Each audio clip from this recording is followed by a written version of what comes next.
Ate Nancy, okay na yung mga gatong mo. Nasibak ko na po. May ipapagawa pa po ba kayo? Tanong ni Lando.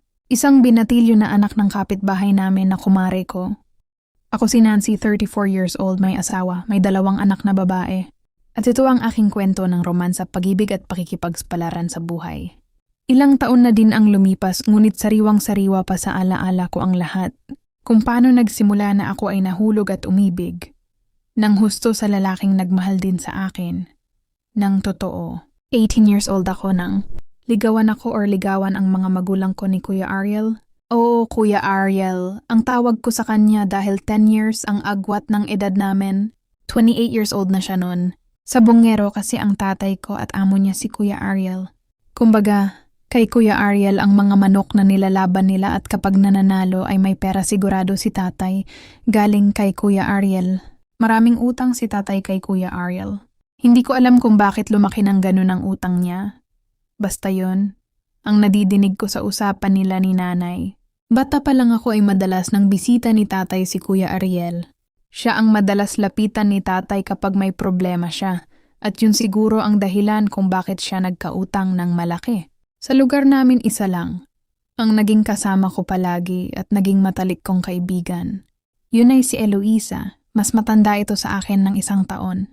16 pa lang siya nang mabuntis ng kanyang boyfriend.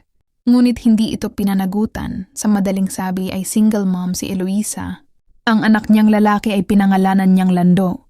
Mag-isa niyang inalagaan at pinalaki ang kanyang anak. Hanggang sa maging 18 na nga ako at umpisahang ligawan ni Kuya Ariel ang mga magulang ko. Madalas bigyan ito ng mga material na bagay si nanay.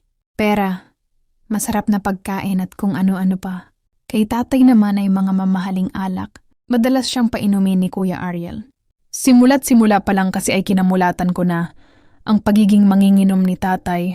Kaya madali siyang nakuha ni Kuya Ariel sa alak. Ang sabi pa nga nito sa kanya ay hindi na niya pababayaran. Ang lahat ng utang ni tatay, yun ang dahilan kung bakit sila ang nagpursige na maging kami ni Kuya Ariel. Sa totoo lang may gusto din naman ako noon kay Kuya Ariel dahil sadyang magandang lalaki. Naman ito, bukod pa ay mayaman ito at maganda. Naman ang pinapakitang pag-uugali. Hanggang isang araw ay para bang sinadya nila nanay at tatay na umalis ng bahay. Parehas silang wala sa bahay at ako lang. Ang naiwan mag-isa nang bumisita si Kuya Ariel. At dun ko natuluyang naisuko ang bataan. Sa bagay ay inaasahan ko na mangyayari iyon. Alam kong gagawa ng paraan ang mga magulang ko upang magkasrilinan kami ni Kuya Ariel.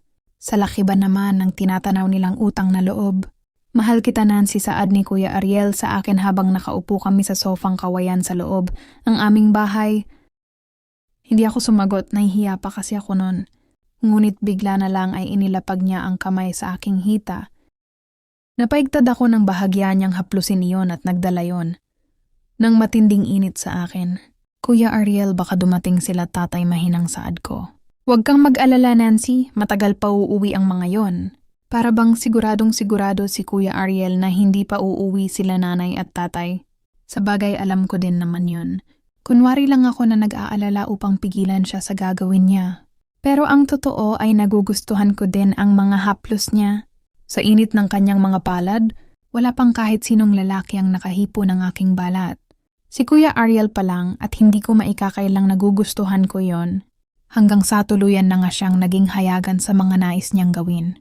Ano pa ba ang gagawin ko? Wala naman akong choice or wala na talaga akong balak tumanggi pa. Napitas ni Kuya Ariel ang aking bayabas. Masasabi kong iyon ang pinakamasarap na naranasan ko sa buong pagkatao ng mga oras na iyon. Magaling si Kuya Ariel at nagawa niya akong ihatid sa Gloria. Kahit sa unang baitang ay sadyang napakasakit.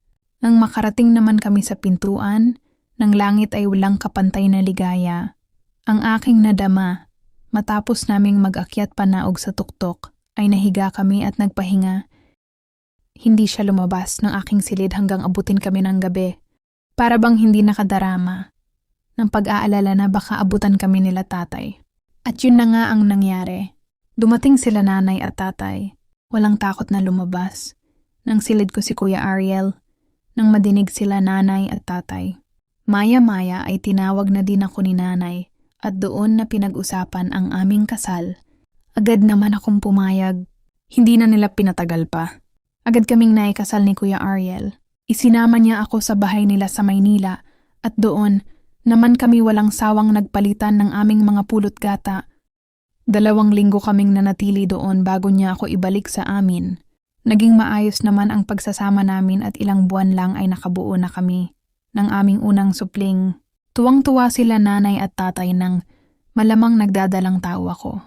Maging ang kaibigan ko na si Eloisa ay natuwa din para sa akin. Nagpresenta pa ito na magninang ng magiging anak ko. Nung mga panahong iyon ay nasa 3 taon na. Ang anak niya na si Lando. Pinangalanan namin ang anak namin ni Ariel na Nicole. Yun kasi ang gusto niya at sunod-sunuran lang. Naman ako sa desisyon niya. Oo, tama, naging sunod-sunuran ako kay Ariel mula noon. Kung ano lang ang sabihin niya ay yun lang ang dapat kong gawin. Kung saan siya pumupunta ay hindi na ako dapat magtanong. Kung kailan siya babalik, wala din akong karapatang malaman o alamin. O naibibigay niya ang mga pangangailangan ng anak namin pero yun lang yun, nawalan siya ng oras sa akin. Puro manok ang inaatupag at maging si tatay ay sunod-sunuran lang din sa kanya. Tanging ang nanay ko lang ang naging kakampi ko sa bahay na iyon. At ang masakit pa ay biglang pumanaw si nanay. Halos gumuho ang mundo ko sa pangyayaring iyon. Nawalan ako ng karamay at kakampi. Mabuti na lang at nandyan si Eloisa. Siya ang naging sandalan ko sa mga panahong iyon. At tanging nakakausap ko, si tatay ay nanatiling loyal kay Ariel. Lagi silang umiinom at nagsasabong. Ilang taon pa ang lumipas. At dahil sa kakainom ay tinamaan na din ng sakit si tatay at pumanaw. Nalungkot din ako dahil kahit ganun si tatay ay mahal ko pa din siya. Ang akala ko sa pagkawala ni tatay ay mababawasan na ang pag-iinom at pagsasabong ni Ariel, pero mas lumala pa ito ng husto. Dumating sa punto na naubos na ang kanyang pera, kaya ang pagsustento sa mga pangangailangan namin ay unti-unti nang nagkukulang. Kinakapos na kami palagi. Nag-aaral pa naman noon ang anak namin na si Nicole. Ate Nancy, ito ang adobong manok. Pinapabigay po ni Mama. Saad ni Lando na may hawak na isang mangkok. Madalas magbigay ng ulam si Eloisa sa amin. Medyo nakakaluwag-luwag kasi siya kesa sa akin kahit na single mom siya. Suportado naman siya ng mga magulang niya. Salamat Lando, nakangiting saad ko sa anak ni Eloisa.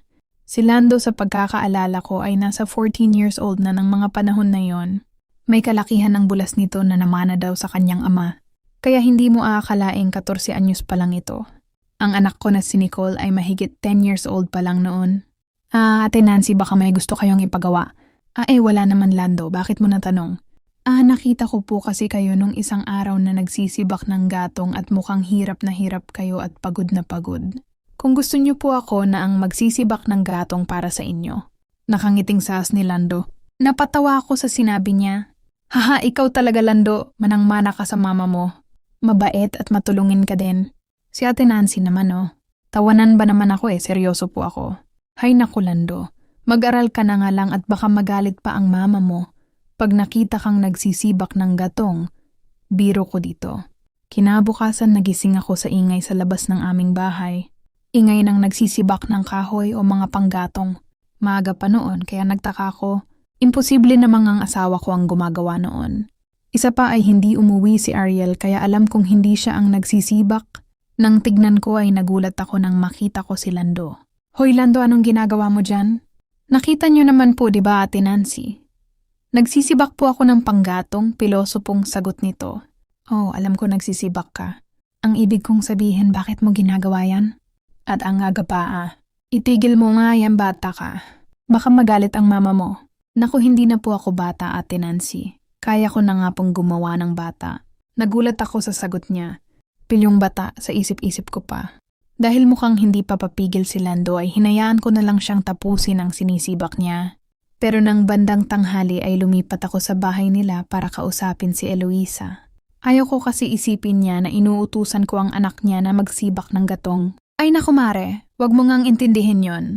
Hayaan mo na yang anak ko na tulungan ka, saad ni Eloisa. Nahihiya kasi ako sa'yo, Mare. Baka isipin mo inaalila ko ang anak mo Hayaan mo yan, Mare. Baka nagpapasikat lang yan sa anak mo. Ang ganda naman kasi ni Nicole. Naku, bata pa ang anak ko, Mare. Hindi pa yan pwedeng ligawan. Ikaw talaga, Mare. Advance ka masyado mag-isip. Bakit naman ligaw agad? Hindi ganun agad, Mare. Alam mo, Mare, mga bata pa talaga ang mga anak natin pero wala naman sigurong masama kung sa future ay sila ang magkakatuluyan, di ba? Mabait na bata ang anak mo at boto ako sa kanya kung sakali. Napaisip ako sa sinabi ni Eloisa. Sabagay tama naman siya. Walang masama kung pagdating ng araw ay si Lando ang makakatuluyan ng anak ko. Nasubaybayan ko ang paglaki ni Lando. Bagamat may pagkapilyo ito ay alam kong napakabait at napakasipag niya. Matulungin at magalang si Lando sa nanay niya at maging sa ibang mga nakakatanda. Alam kong magiging mabuting tao siya at mabuting asawa kung sino man ang maswerteng babae ang magugustuhan niya. Nagpaalam na ako kay Eloisa. Siya sige Mare, saka na ulit tayo magkwentuhan. Lumipas pa ang mga araw at nagpatuloy lang si Lando sa pagtulong sa akin sa pagsisibak ng gatong. Naging magkaibigan na din sila ni Nicole dahil na din sa likas na palakaibigan si Lando. Hinayaan ko lang silang maging malapit sa isa't isa pero nanatili akong nakasubaybay sa kanila. Tiwala naman ako kay Lando at alam kong hindi siya gagawa ng hindi maganda. Pero syempre bilang isang ina, kailangan ko ding ingatan ang nag-iisa kong anak. Nagpatuloy ang buhay namin at ang asawa ko ay nagpatuloy din sa kanyang bisyo. Mas lalo pa itong naging malala. Kung dati oras niya lang ang nagkukulang, ngayon pati ang sustento sa pangangailangan namin ay unti-unti na ding nagbago. Halos hindi na nga siya unuwi sa bahay para makabonding ang anak niya. Hanggang sa tuluyan na nga kaming hindi inuwian ni Ariel. 1 buwan, 2 buwan, 3 buwan. Hindi ko alam kung kailan siya babalik o kung babalik pa ba siya sa bahay namin. Noong una ay nag-aalala pa ako sa kanya. Pero isang kakilala ang nakapagsabi na may iba na daw kinakasama si Ariel. Para akong pinagsakloban ng langit at lupa ng mga panahong iyon. Sobrang down na down ako. Galit ang naramdaman ko. Gusto kong ipaglaban ang karapatan ko. Nais ko silang idemanda pero pinayuhan ako ni Eloisa. Hayaan mo na sila Mare at wag mo nang pag-aksayahan pa ng oras. Diyos na ang bahala sa kanila. Imbes na ubusin mo ang panahon mo sa pagkakaso sa kanila, mag-isip ka na lang ng paraan para itaguyod ang anak mo. Magpakatatag ka na lang. Ang mga walang kwentang lalaki, hindi yan hinahabol, dagdag pa ni Eloisa. Dahil doon ay nakapag-isip-isip ako. May punto naman lahat ng mga sinabi niya. Hinayaan ko na lang si Ariel at ang gusto niya sa buhay niya.